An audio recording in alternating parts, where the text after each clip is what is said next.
A very good morning to everyone. Welcome back to our channel. That is Vasudha Singh's Spoken English Classes. My little philosophy. English should be skill, not language. So, what's going on in the parliament or in the government? We should not focus on that, but it's better to focus on speaking English. ठीक है, किसी की बातों पे नहीं आना है कि अंग्रेजी बोलने में शर्म महसूस हो. Okay, we should feel proud and confident in speaking English. ठीक है, अंग्रेजी एक कला और कौशल के जैसे हमें आनी बेहद ज़रूरी है. क्यों ज़रूरी है? Because it is the only connecting language through out the world. अंग्रेजी ही एक ऐसा माध्यम है जो आपको पूरी दुनिया से कनेक्ट करता है ना.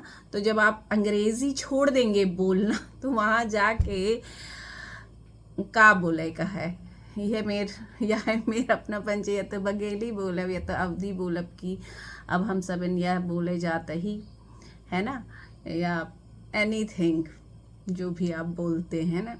So that will not work. ठीक है, Sanatan is okay, Hindi is okay, Sanskrit is also okay, very well and very good, but English should be skilled because it is the only correcting language, है ना.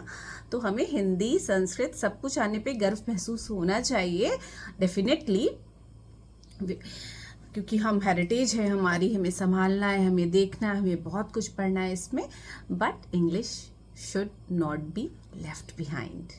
ठीक है, भाषा की कभी कोई बाउंड्री नहीं होनी चाहिए. जैसे nowadays Urdu is being critic, नहीं, उर्दू बहुत ही मीठी भाषा है. ओके, चलिए ये सारी बातों को छोड़ते हुए we must start a conversation. Today is the turn of conversation, है ना. कॉन्वर्सेशन या हम कंटिन्यू करते हैं कॉन्वर्सेशन सीरीज को along with play with words.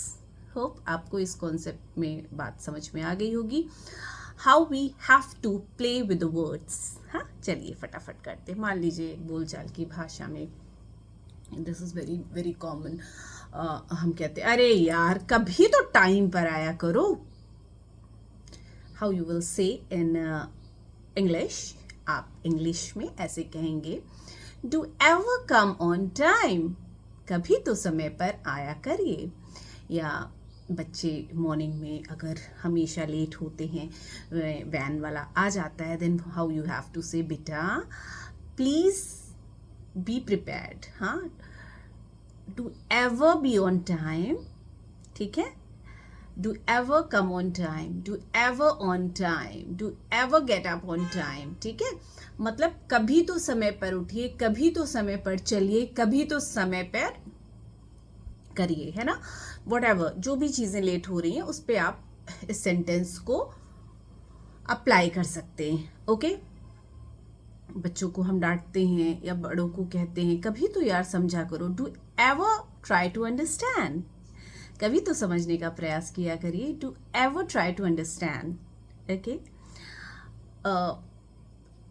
जैसे एग्जाम्पल, आप बहुत थके हुए लग रहे हैं, है ना. You look beat. You look beat. You look beat मतलब क्या होता है? This is a phrase. उसका मतलब है बहुत थकान या बहुत थका हुआ. सो चलिए start playing with the phrase and making more sentences. You look beat. Do ever take break. या even you can say you look beat. Do ever take rest. ठीक है, so this is how you have to start playing with words, with your phrases, with your sentences, with your idioms. Okay, do ever come on time. कभी तो आने के पहले phone कर दिया करो. Do ever call before coming. Do ever call me before coming. Yeah, do ever inform me before coming. अरे कभी तो मेरी बात सुना करो. Do ever listen to me. Do ever listen to me. ठीक से खाना खाओ. कभी तो ठीक से खाना खाया करो. Do ever eat properly. Don't eat like a bird. मतलब कभी तो सही से खाना खाया करो, चिड़िया के जैसे थोड़ा थोड़ा या चिड़िया के जैसे चुप कर मत खाया करो. Okay, example, do ever laugh, कभी तो हंसा करें. And for you all my incredible viewers and subscribers, do ever comment in comment section, कभी तो comment लिखा करिए comment section में. And at the last but not the least, do ever share my videos, please, कभी तो मेरा video share किया करिए. Okay, this is now for today. Keep watching, keep tuned, bye bye.